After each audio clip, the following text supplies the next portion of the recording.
자, 이번에는 이제 이 항상 소속사 신고할 때마다 이제 항상 이슈가 되고 있는 거죠. 매년마다 또 세법 바뀔 때마다 또 어떤 내용이 들어갈까 항상 긴장하고 있는 내용인데, 업무 수용차 관련된 비용이에요. 업무 수용차 대개는 많이 발생하고, 그다음에 들어간 비용도 만만치 않게 들어가죠.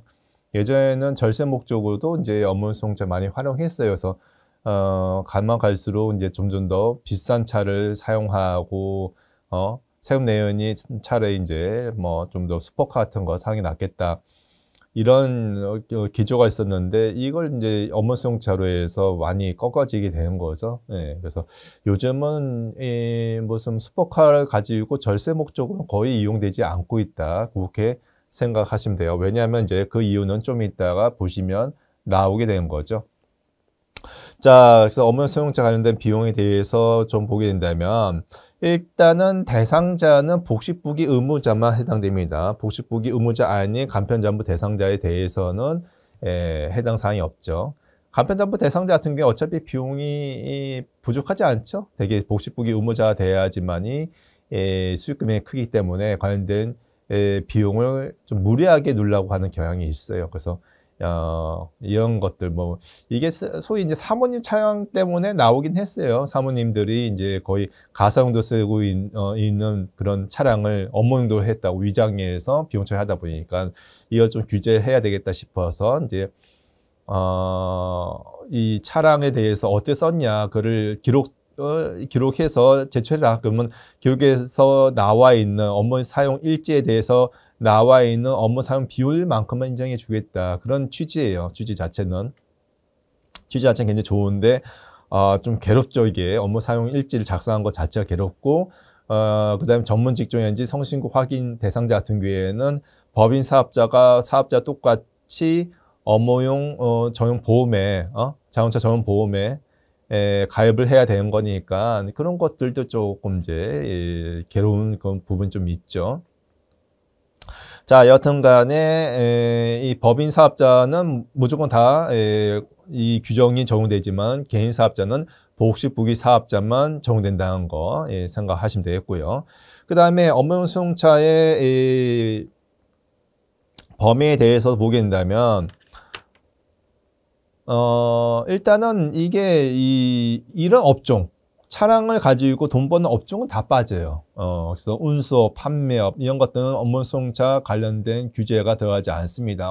운행 일지 같은 거 작성해 줄 필요 없이 전부 다 비용 처리 가능하죠. 자동차 운전면허 학원이라든지 등등등 보시면 되겠고요. 자, 업무 수용차 관련 비용은 다다. 업무 수용차와 관련된 모든 비용이 다 들어가요. 그래서 꼼꼼하게 다 관리하실 필요가 있어요. 이게 막 차량 관련된 비용이 여기 막 섞여 있다 하게 된다면 나중에 이거를 세무신고할 때 이 처리하기 굉장히 힘들어져요. 그래서 업무 수용차 관련된 그 비용은 따로 이게 분류해서 관리하세요. 그래서 차량에 관련된 감가상각비 된다든지 임차료, 이런 리스로죠. 리스로 된다든지 렌트비, 이런 것들, 유류비, 그렇죠? 차량 보험료, 수선비, 수리비죠. 수리비, 자동차 세금이라든지 통행요금, 리스부채, 뭐 주차요금 등등등, 이런 것들은 따로이 관리하셔야 되는 겁니다. 그래서 한꺼번에 모아서 업무 사용 비율에 따라서 비용 처리가 되는 거예요. 만약에 50%만 업무 사용 비용을 용도 썼다 하긴다면 전체 비용의 50%만 되는 거예요. 그렇죠? 그 금융리스 부채에 관련된 이자 비용 같은 것도 마찬가지예요. 자, 업무용 사용 금액이라는 거는 어디까지냐 보신다면은, 일단은 일반적 케이스 먼저 보죠. 일반적 케이스 같은 경우에는 업무 사용 비율에 따라서 비용 처리되는 거예요. 전체 1년간 총 주행 거리 중에서 업무 사용 거리가 몇 킬로 뛰었는지, 그 비율을 측정해서 아까 얘기했던 업무 사용차 관련 비용을 곱해주게 된 거예요. 업무 사용 비율이라는 거는 서식 나와 있죠. 뭐 우리가 밑에 잠깐 아래쪽 지나가게 된다면, 요게 업무 수용차 운영 기록부라는 게 있어요.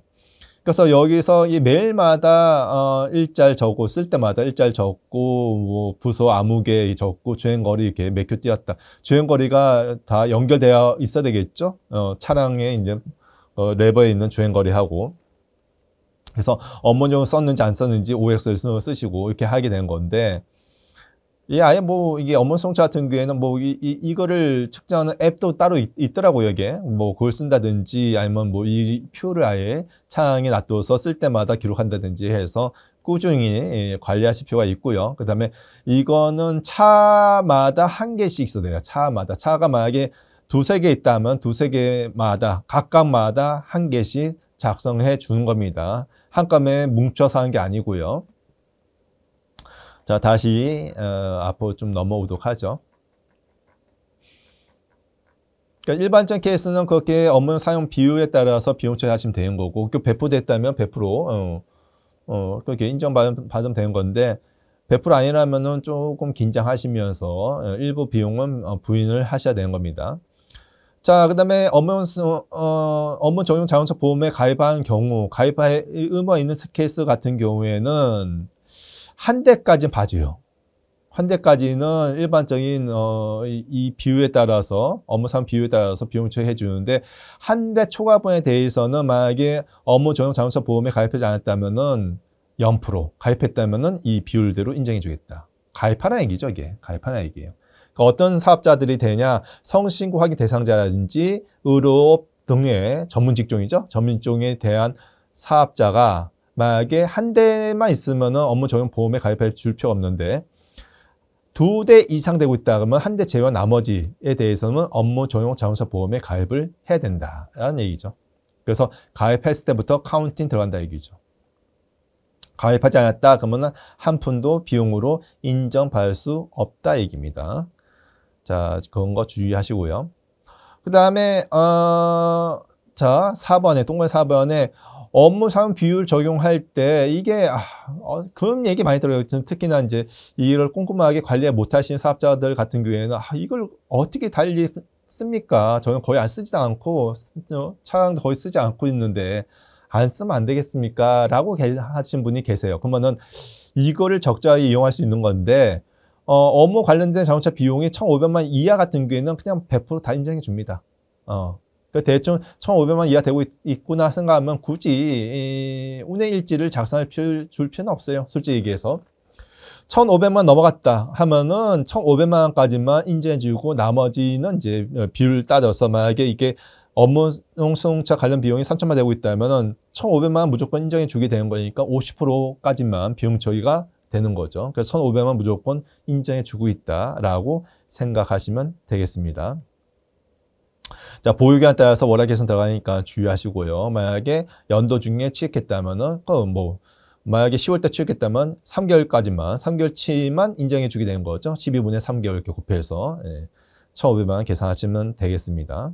주의하시고요. 중도 양도한 경우도 마찬가지죠. 양도한 월수까지만 인정되게 되는 겁니다. 1월 미만 월 일수는 1월로 봐주는 그런 좀 통큰 이게 내용이 좀 있고요.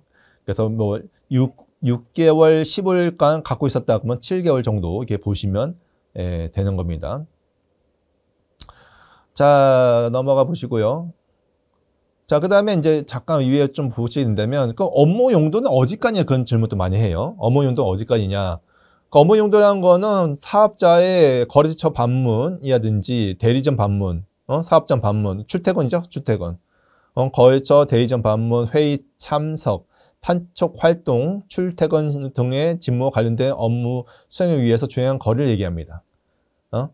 그럼 뭐 거의 다 되지 않겠냐? 그렇죠. 뭐 많이 돼요. 많이 하는데, 안 된 케이스가 뭐 예를 들면은 뭐 동문회 같은 데 간다. 뭐 동호회 같은 데 참석했다. 이런 것들은 안 되게 되는 거죠. 그러니까 이것과 외에 이제 출장 갔다, 출퇴근했다, 뭐 이런 것들은 전부 다 업무용 노로 썼다고 인정받게 되는 겁니다. 좀 많이 화끈하게 인정해 주고 있어요. 그래서 뭐 진짜 가사용도 쓰지 않는다면 거의 배포되는 케이스도 많이 있습니다. 자, 넘어가 보시고요. 자, 감가상각비에 대해서는 특별하게 또 한 가지 규정이 더 있어요. 스포카 때문에 그런 건데, 감가상각비에 대해서는 강제 규정이죠. 이게 감가상각비는 원래 임의상각 제도인데, 업무수송차에 대해서는 강제로 정회법에 의해서 상각하고 내연수 5년으로 강제 상각합니다. 그러면은 그렇게 하고 있고요. 그 다음에 한도 금액은 연도별로 해서 800만 원까지만 인정받을 수 있어요. 800만 원 넘어가게 된다면은 이거는 2월대에서 인정받을 수 있는 거죠. 2월대에서 한도 부족이 있을 때 인정받을 수 있게 된다. 그러면은 정회법 5년 상각하게 된다면 곱하기 800만 원까지만 인정받을 수가 있고 5년이 되게 된다면은 어떻게 됩니까? 4천만 원짜리 이하 됐을 때 가장 한도 내로 다 인정받을 수 있게 되는 거죠. 4천만 원 이상 되고 있는 차량 같은 경우에는 한도 초과가 반드시 발생한다. 그래서 스포 같은 경우에는 만약에 10억짜리 샀어요. 10억짜리 뭐 포르쉐 같은 거 샀다 이게요. 그러면은 이게 800만까지만 인정받을 수 있는 거니까 이 중에서. 그럼 몇 년 걸립니까? 이게 뭐 몇십 년 걸리죠. 이게 줄 때까지 이게 다 감가상각 못하는 경우도 있습니다. 예.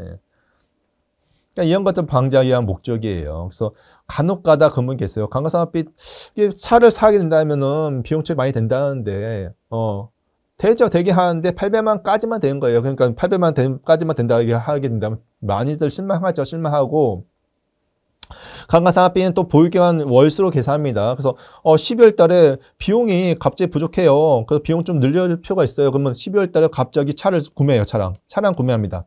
차량 구매하면 그래 800만 알았어 800만까지만 인제 받을게. 아니에요. 12월 달에 구매하게 된다면 얼마 인제 받습니까? 곱하기 여기 12분의 1만 인제 받을 수 있어요. 800 곱하기 12분의 1 얼마 안 돼요. 100만도 안 됩니다. 굉장히 착오가 발생할 수 있어요. 이런 것들 만약에 잘못하게 판단하게 된다면 차를 12월 달 사신 거는 하반기 사신 거는 크게 절세 목적에 도움이 되지 않아요. 사시게 된다면 연초에 사신 게 좋은 거죠. 자, 넘어가 보시고요. 자, 그 다음에 리스 같은 경우에도 리스로에 대해서는 임차 부분을 빼줘야 돼요. 임차료 부분을 이거는 뭐 감가상각비로 이렇게 판단해서 리스에 대해서 전부 다 비용 인정받을 수 있는 게 아니고 800만까지만 되는 겁니다. 임차료에 대해서 그 임차료만 딱 골라내야 돼요. 만약에 매달마다 리스로 100만 내고 있다. 이 중에 뭐 보험료인지 자동차 같은 거 포함되어 있을 건데. 리스 회사한테 얘기하시면 스케줄표라는 게 있어요. 리스를 뭐 스케줄표라는 거 딱 보시게 되면 보험료 얼마, 자동차세 얼마 이렇게 나와 있습니다. 그걸 제외하고 순수한 임차료만 골라내서 감가상각비로 생각하시고 800만까지만 비용 인정받아 가시고요. 그 다음에 렌트 같은 경우에는 렌트비는 그런 것도 없어요. 렌트비는 뭐 자동차 보험료 이런 것들 구매하기 힘들기 때문에 7% 정도만 수선 유지비로 이게 보고 있다 얘기죠. 리스하고 렌트 틀리죠. 자, 7% 아니고 70%예요. 잘못 얘기네 제가. 임차료 70% 정도만 비용을 보고 있다. 렌트죠 이게. 그래서 만약에 100만 원 하게 된다면 30%는 뭐 자동차세 뭐 이런 거를 보게 된다겠죠. 뭐 보험료라든지 70% 정도, 70만 원 정도만 임차로 받아서 감가상각비 한도 금액 계산하면 되겠다. 그렇게 보시면 되겠습니다. 자, 그 다음에 감가상각비 한도 초과한 것에 대해서는 이율해서 부족한 금액이 있을 때까지 쭉 이율해서 가고요. 아까 얘기했듯이 뭐 10억짜리 수폭 같은 경우에는 한도 부족액이 발생할 여지가 없겠죠. 계속 한도 초과 발생할 거니까 쭉 가시면 되는 거고. 자, 나머지 부족한 금액이 있다면 그때 가서 이제 비용 처리하시면 되겠습니다. 자, 넘어가 보시고요. 만약에 갖고 있는 차를 판매했어요. 판매했으면 이것도 이제 간혹 나오는데요. 판매했으면은 마찬가지야. 감가상각비 똑같이 처분 손실이 만약에 3천 발생했다. 대개는 차 같은 경우에는 싸게 판매되죠. 비싸게 판매 안 되고. 잠복가액보다 더 싸게 판매돼서 3천만 원 손실 발생했다 하게 된다면은 당해 연도에 바로 3천만 원 비용 처리되는 게 아니죠. 아니고 800만까지만 되는 거고요. 강화산 앞에 똑같이 800만 초과분에 대해서는 계속 이율돼요. 계속 이율돼서 800만 다 떨어질 때까지, 이 3천만 다 떨어질 때까지 쭉 가게 되는 거죠. 처분했다 해서 그에 바로 비용이 왕창 늘어나는 거는 결코 아니다. 그렇게 생각하시면 되겠습니다. 자, 나머지는 한번 보시면 되겠습니다.